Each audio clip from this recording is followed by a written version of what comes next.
Bom, galera, hoje eu trouxe para vocês o Renault Sandero Stepway, o aventureiro preparado para o off-road urbano.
Bom, galera, antes de eu mostrar um pouquinho do carro e contar a história dele, eu queria pedir para você se inscrever no canal e dar um like nesse vídeo. Isso vai nos dar uma baita de uma força para a gente continuar fazendo vídeos que nem esse, ou até melhores, quem sabe.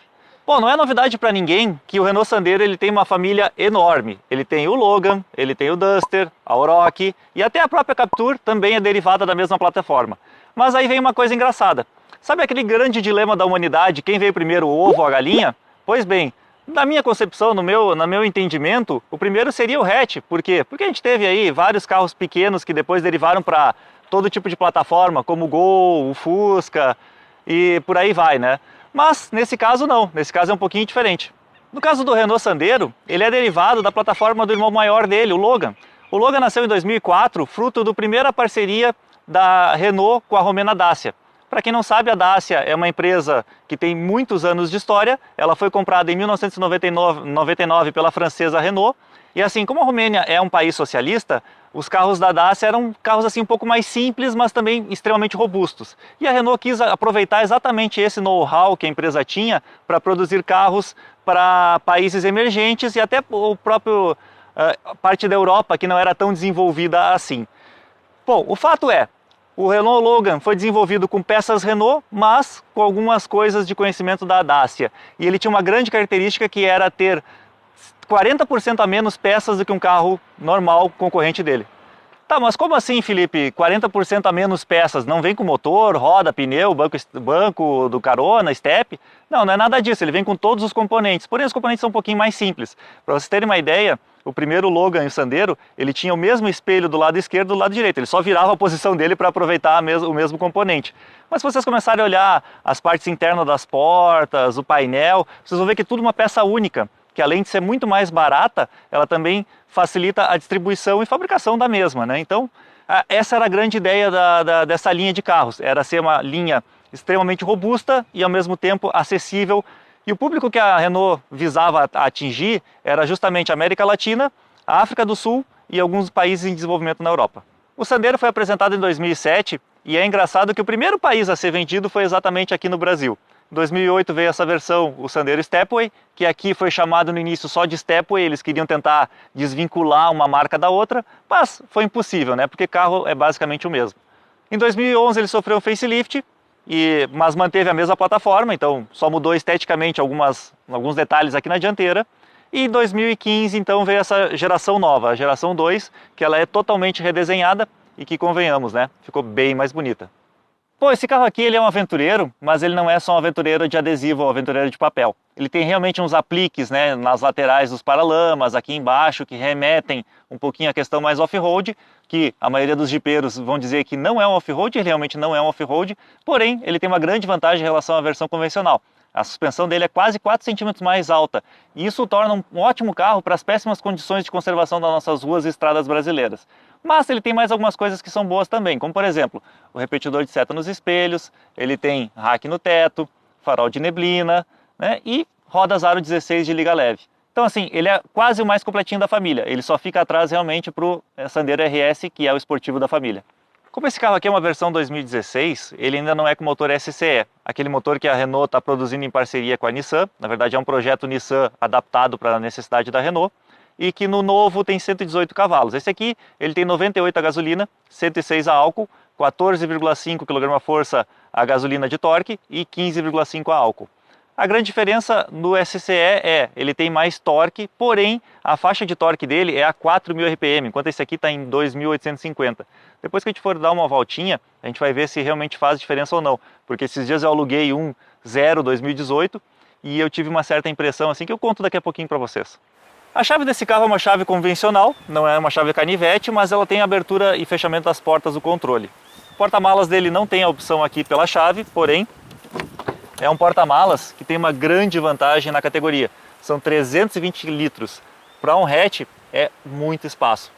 Outra coisa que eu gosto bastante nele é que ele é um porta-malas todo forradinho, não tem nenhuma parte de lata aparecendo, porém, aquela coisa que eu sempre reclamo quando eu encontro, né? O pneu dele não é um step do tipo convencional, aquele que tu troca e consegue andar normal. Ele é um step temporário. Apesar de ser um step com ar, não é aquele fininho, maciço, que é horrível de andar. Mesmo assim, o recomendado é não passar de 80 km por hora. E um outro detalhezinho engraçado desse porta-malas, o macaco dele fica posicionado aqui na lateral. Isso é bom porque facilita a retirada. E ele também tem a luzinha que facilita bastante de noite. Outra coisa engraçada, não é só o macaco que fica na lateral. A chave de roda dele fica presa aqui, ó, em umas presilhas plásticas, também na outra lateral. Tomara que isso aqui aguente, né? Bom, como de costume eu vou começar mostrando o espaço interno por trás, mas antes eu queria falar um pouquinho sobre o cara que conseguiu o carro. Jean, obrigado pela oportunidade aí de gravar o carro. Valeu. Já é a terceira vez dele aqui no canal, já pode pedir música, né? É roqueiro, pelo menos vai pedir música boa, né? Isso, AC/DC. É. Mas o fato é que no primeiro vídeo ele não quis aparecer, ficou com um pouquinho de vergonha e tal. No segundo ele já foi quase que o protagonista da série. Mas agora o Jean, é só meio Jean, né? Perdeu quantos quilos aí, cara? 28 quilos. Barbaridade. Bom, vamos lá. Não é o gordinho do canal, mas vamos dar uma olhada no espaço interno atrás. Espaçoso isso aqui, né, cara? Cara, ele é bem grande até, né? Tu tem quantos metros de altura, cara? 1,84. Ó, tu consegue ser mais alto que eu e não tá encostando no teto aí, né? Nada. É, bem tranquilo, né? Então não vou nem falar o meu aqui, porque eu tenho 1,81 m, sou baixinho perto dele. Gustavo, tá hora de tu te cobrar, viu? A única coisa que eu achei aqui é que ele realmente não, assim, o banco é meio durinho, né? Ele não é um banco bem confortável, assim, parece que ele tem pouca espuma, coisa do tipo. Exatamente. Mas o acabamento dele é bem bonito, né? Com costura dupla, aparente, e um tecido bem legal, bem diferente, exclusivo dessa versão Stepway. Então, como vocês podem ver, ele tem um encosto de cabeça para o terceiro ocupante, porém, o cinto é o subabdominal, ele não é um cinto de 3 pontas que garantiria melhor a segurança dos passageiros. Uma coisa que eu achei legal nesse carro, ele tem vidro elétrico nas portas traseiras também, apesar da porta ser bem simples, e ele vem com alto-falante. Tira a perninha aí já. Olha lá. E vem com alto-falante aqui.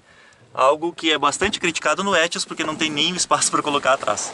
O espaço aqui na frente também é bem grande, bem generoso para os ocupantes. É lógico que é um pouquinho maior do que lá atrás. O que dá para perceber aqui na frente é a aptidão, ou digamos assim, a essência do carro. Ele é um carro mais simples, não adianta achar diferente disso. Apesar de ser o modelo, um dos modelos mais completos, ele tem alguns detalhes que entregam a origem do modelo. Por exemplo, o painel dele é um painel com um desenho bem simples, todo em plástico duro, que não é problema, mas tudo bem. Os encaixes dele são simples, porém esses encaixes da segunda geração estão bem melhores que o da primeira. A primeira tinha até umas rebarbas aqui nessas saídas de ar aqui, que eram bem grosseiras assim. Esse aqui já não tem mais. Mas uma coisa que é legal, ele tem cruise control, com as regulagens aqui no volante. As regulagens do multimídia, do rádio, atrás do volante, como é normal nessa linha francesa. Algo que o Gustavo disse que é bastante normal e tu te acostuma. Eu, sinceramente, não curto muito, mas é um pequeno detalhe. O painel dele é um painel simples, porém tem as informações necessárias, né, como o velocímetro, o conta-giros, o nível de combustível. O que ele não tem é a temperatura do motor, mas hoje em dia também isso já não é tão necessário assim. Vai ser necessário depois de uns 5, 6, 7 anos talvez, se o cara não fizer a manutenção correta, né, lógico. O bom dessa linha Renault é que ela está vindo toda com o multimídia bem completinho, ele tem GPS, ele tem algumas dicas para economizar combustível, ele tem conexão com Bluetooth com telefone, tem leitor de mídias digitais, como por exemplo o pendrive, que é o que está ligado aqui, e obviamente tem o rádio, né? Ele é todo touchscreen, porém tem essas teclas físicas de volume e de ligar e desligar. O ar-condicionado dele é um ar-condicionado analógico, porém ele tem uma apresentação digital. Então aqui tu consegue regular a temperatura, deixa eu ligar o carro para ver. Então quando tu regula a temperatura, ele mostra nesse displayzinho aqui e ele tem a função automático. E como o Jean mesmo percebeu, no próprio multimídia ele tem essa interação ali onde ele mostra a temperatura que a gente está setando. Aqui embaixo do ar-condicionado então a gente tem os comandos de abertura dos vidros traseiros. Também tem o botão de ligar e desligar o cruise control. E aqui o travamento dos vidros para evitar que as crianças mexam lá atrás. Tá, Jean, eu sei que tu é um cara envergonhado, mas mostra pra nós pelo menos o porta-luvas do carro aí, cara. Ah, cheguei. Ele é um porta-luva bem grande, bem espaçoso. Enorme, né? É enorme. E tem iluminação interna, pelo menos isso. Uma boa iluminação até. É. Essa versão nacional aqui, ela não foi tão bem assim no crash test do Latin NCAP. Porém, ele não teve uma nota tão ruim quanto alguns outros aí que vendem muito mais do que ele no mercado. Mesmo assim, os itens de segurança ativos dele são os 2 airbags para o motorista e para o passageiro. Não tem a opção de airbag lateral nos bancos nem de cortina. E o ABS, que todos eles são itens obrigatórios por lei desde 2014, eu acho. E para complementar, aqui a gente tem o espelhinho cortesia, que tem uma tampinha do lado do motorista e do lado do passageiro não tem. Mas tá bom, né? Também tem uma luz de leitura, um tanto quanto curiosa, só pro lado do passageiro. Eu acho até correto, eu diria assim, porque o motorista não precisa disso, né? Mas quando tu acende essa daqui, ela atrapalha um pouquinho a visibilidade do motorista. Então, só o passageiro realmente vai poder usar de noite enquanto o carro está andando. E ele tem outro item de conveniência que é bastante interessante. Claro que no carro hatch não é tão necessário assim, mas depois que tu te acostuma a usar, tu não consegue mais viver sem. Que são os sensores de estacionamento e a câmera de ré. E a câmera de ré é acionada automaticamente quando tu engata a ré no carro, né? Bom, galera, vamos para aquela parte que eu mais gosto. É a hora de dar uma voltinha no carro e ver como é que ele se comporta.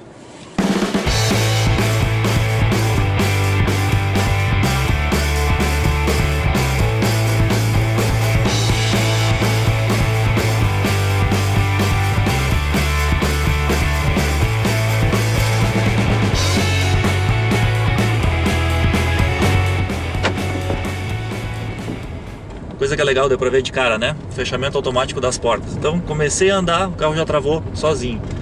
Tem alguns carros da categoria que não tem, infelizmente. Isso aqui é pra matar, né? Ué. Aí o cara bota no vídeo que tá fazendo um monte de barulho, vai ver, é uma caixinha de, sei lá o que é isso, metros de metal cheio de moeda dentro. Isso aí, deixa eu tirar as moedas. Que maravilha. Bom, eu tinha falado no início do vídeo que eu tinha alugado esses dias a versão 2018. Infelizmente foi pela empresa e eu não consegui testar ele, gravar o carro, porque não dava tempo para isso. Mas eu tive uma boa impressão do motor SCE. Quer dizer, não tão boa assim. A gente já sabe que alguns deles estão com um grave problema de beber óleo ou gastar óleo demais do que deveria. Então é recomendável, inclusive, que tu não fique esperando a troca de óleo para ver como é que está o nível. Cuida ali entre 13 e 4 mil quilômetros, é bom dar uma revisada e completada. O que eu percebi do desempenho do motor? Esse aqui, ele apesar de ser um motor que tem menos potência e menos torque, o torque dele está disponível em baixa rotação, ou melhor, mais baixa do que do SCE, do motor novo. Então eu andando a 2.000 RPM ou até um pouquinho menos, eu não sinto tanta falta de força quanto o outro. No outro eu tive que esticar um pouquinho mais as marchas para ter o mesmo desempenho, apesar de que a gente sabe que a 4.000 RPM ele tem mais força e até mais, né, do que esse aqui. Então assim, melhorou um pouco sim, mas eu diria que eu ainda prefiro as versões que tem o motor 8 válvulas pela confiabilidade e principalmente porque eu achei a faixa de torque dele em baixa rotação, que é onde tu mais usa, um pouquinho melhor. Porém, apesar do torque desse carro aparecer em baixas rotações, ele não é muito bom em consumo. Eu não sei quanto é que tá fazendo esse aqui já, mas normalmente quando eu converso com os proprietários, eles me falam aí que fazem em torno de 11 km por litro na estrada. O SCE, aquele eu posso dizer para vocês, eu fiz na estrada 13 km por litro a gasolina. É pouco, gente, é pouco para os padrões atuais. E obviamente se ele gasta assim, na cidade ele também não é muito econômico, né? Mas não é tão absurdo também. Ele fica em torno de 7, até porque é a versão manual. A versão automatizada, por ser uma automatizada de embreagem simples, ela não tem respostas tão boas assim quanto um automático convencional, mas ela também é econômica. Que nem manual, né? O mesmo parâmetro, digamos assim. Não que seja econômico. Esse carro aqui está disponível a partir de 60 mil reais e uma outra grande vantagem dele é o custo de manutenção. As revisões dele, apesar da primeira ser preço cheio, não ser aquele com desconto, que normalmente é 200 reais, ela é 420 se eu não me engano, em 60 mil quilômetros tu vai pagar aí 2.760 reais mais ou menos na programada da Renault. É um valor muito bom e está bem Vem assim, junto com os mais baratos do mercado. O que é a grande vantagem desse carro. Todo mundo que tem sabe que ele não dá problema. Dificilmente ele estraga. Esse aqui, por mais incrível que pareça, tá com problema de patinar a embreagem, né? Não sei se é desgaste acentuado ou o que que houve, mas o fato é que vai ser trocado na garantia, já está programado para isso. Então uma das grandes vantagens desse carro é realmente assim, o custo de manutenção dele. Ele geralmente não estraga, não dá problema, e como ele está dentro da garantia, foi feito todas as revisões na concessionária, vai ser consertado um defeito de fábrica. Às vezes acontece, tá? Pode acontecer em qualquer montadora. A gente sabe até que a Toyota, que é uma montadora que tem uma das reputações de ser a melhor em termos de durabilidade, também acontece isso. O torque tu vai sentir bem. É exatamente isso que eu tava pensando, que pegamos uma lombinha aqui bem forte, né? O ar tá ligado, eu tô em segunda marcha, tá subindo, tô acelerando, mas tá subindo. Não tá apanhando. Não tá apanhando. Tá bom. Não é um motor fraco, cara, não é o mais forte da categoria, mas não é um motor fraco. Uma coisa que eu não gosto nessa versão do Sandero é o peso da direção. Essa direção aqui é uma direção hidráulica e ela assim é bem mais pesada do que as outras hidráulicas dos concorrentes. A versão mais nova, que é uma eletrohidráulica, ela ficou um pouquinho melhor, mas ainda assim está mais pesada que os concorrentes atuais, que é a versão elétrica pura, né? Eu não sei se tu percebeu, Jean, mas o banco aqui na frente parece ser um pouquinho mais duro que lá atrás, né? Cara, isso é um negócio difícil de encontrar, mas os bancos do motorista e passageiro aqui são mais durinhos, cara. A suspensão também, por ser um pouquinho mais alta, ela é um pouquinho mais dura do que a convencional, mas não chega a ser nada que incomode. Na verdade, tem alguns carros, tipo o meu Fox, que são mais duros ainda. Uma outra coisa que entrega que ele é um carro de mais baixo custo é a quantidade de ruído que passa para dentro da cabine. Então tu percebe assim que o motor, à medida que vai subindo o giro, tu começa a escutar bastante o barulho dele. Não que não seja normal escutar o barulho do motor, mas quando ele não tem um isolamento acústico muito bom, muito pesado, a gente acaba escutando mais do que o normal. Eu particularmente gosto de barulho de motor, então eu não me incomodo com isso, mas para quem prefere o silêncio, pode ser um item negativo. Já construí aqui. Agora, coisa bem boa nessa suspensão altinha, né? Ó, pior. Não tem tempo ruim, né? Confortável pra caramba ali, né? Aham. Cara, a suspensão dele eu acho muito adequada. Eu não gosto de carro muito alto, mas convenhamos, né? Para as nossas ruas, isso é uma mão na roda. Para nossas ruas e também para tua comodidade. Se tu pega muita estrada de chão, cara, tipo aqui, a gente tá no interior de Gramado, tem bastante estrada de chão e tá perfeito, né? Uma outra coisa que eu achei bem interessante nesse carro são os freios. O freio dele é muito bom, é muito eficiente, assim. E mesmo com 5 pessoas dentro, que eu já dirigi ele freia super bem, assim. Tem outros carros que começam a sentir quando tu bota peso em cima. Esse aqui não notei. Bom, minha conclusão sobre o carro. Carro honesto, um carro que tem um acabamento sim um pouco inferior. Quando eu digo honesto, tá? Não tô falando que ele é barato. Por quê? Porque não existe carro barato hoje no mercado brasileiro. Mas se tu comparar em relação aos outros concorrentes, ele é um carro bem espaçoso, é um carro confiável, tem um custo de manutenção bom, tem um conforto bom, uma suspensão alta, legal. O que peca para ele? Eu acho que realmente no meu caso aqui seria o consumo e essa direção um pouquinho mais pesada. São os dois pontos que eu não gostei tanto. Mas para quem está procurando um carro, e isso não são dois fatores tão importantes assim, mas procura um carro que se adapte bem às ruas brasileiras, que não vai te incomodar, que as manutenções tenham um preço mais acessível, esse aqui com certeza é uma boa escolha. Mas tem que estar ciente, né? Não é um carro premium, não é isso que tu vai encontrar. Não foi para isso que ele foi desenvolvido. Bom, galera, eu acho que é isso. Eu queria agradecer aí os sogros do Jean por ter nos emprestado o carro, o Jean por ter nos conseguido essa oportunidade. Se vocês tiverem mais alguma dúvida ou pergunta, faça aqui embaixo nos comentários que na medida do possível eu vou responder a todos. Valeu! Valeu! O aventureiro preparado para o off-road das cidades urbanas? Não, acho que não, né? O aventureiro preparado para o... não consigo falar, cara. Vai ter que sair, né? Fazer uma coisa que os youtubers adoram fazer. Bom, antes de eu contar um pouquinho do... Não é isso que eu queria dizer. Meu Deus do céu. Cara, eu sempre demoro pra achar uma conexão assim, pra começar a falar alguma coisa. Tá bom? Tá ficando uma merda. Ô, Jean, tu sabe filmar?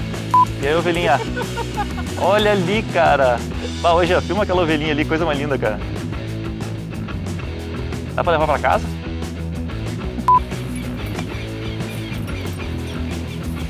Cara, se tu derrubar o meu drone, eu quero filho da puta, eu vou te matar, ô desgraçado.